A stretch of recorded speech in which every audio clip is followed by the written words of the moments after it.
From your startup screen, click on Open and browse to your Chapter 10 folder and open the file Chapter 10 Duct Insulation and Lining.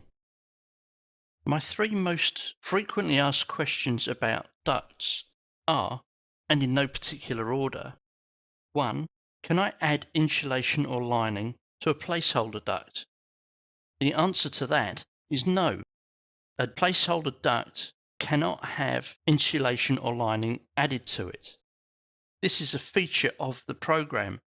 When you're working on conceptual design, there's no need for insulation or lining. Number 2 is, can I still do clash detection or interference checking with placeholder ducts? And the answer is yes. Even though it displays as a single line, we can still do interference checking between placeholder ducts and any other element. And finally, just what the heck is the difference between insulation and lining? So here's the guide for the difference between insulation and lining. Duct insulation is an external feature of the duct. If I select a duct or tab select a duct run, I can add insulation. Here we have a default insulation type. I can give it a thickness and click on OK.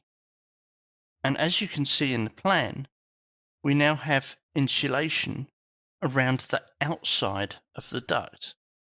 This can be seen in the section where the insulation is around the outside of the duct. Let's go back to the plan view. So lining, and if I select my duct run for lining, let's add lining. We'll use the default insulation type. We'll add this at 75 millimeters. And this has now created internally lined ductwork. Let's look at that in section. So here we have a duct. Its size is 400 by 300. But if we look at the properties, we have an overall size of 550 by 450, with insulation being 75 millimeters thick all the way around.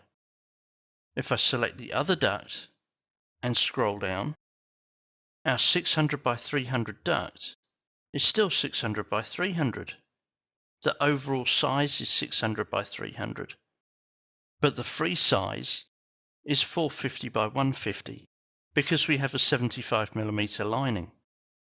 So if you're using the duct sizing tools, you have to take these into consideration when using them. Let's go back to the plan view. In plan, if I want to remove or edit either the lining or the insulation, all I need to do is select the duct. Here I get the option of where I have insulation. I can either edit the insulation and change its properties from the properties palette. Notice how this has changed only one section. But if I use the tab select to select my run and then go to duct lining, I can remove the lining from the whole run. It asks me the question, are you sure you want to remove the duct lining? Yes, please. Let's reinstate the lining on that duct. Tab select, add lining, and this time I'll go for a 50 millimeter lining.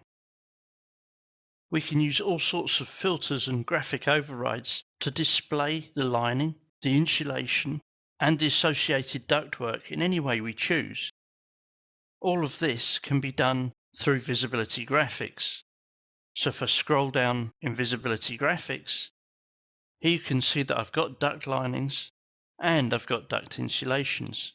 So I can turn them off if they're not required for the particular issue that I'm doing.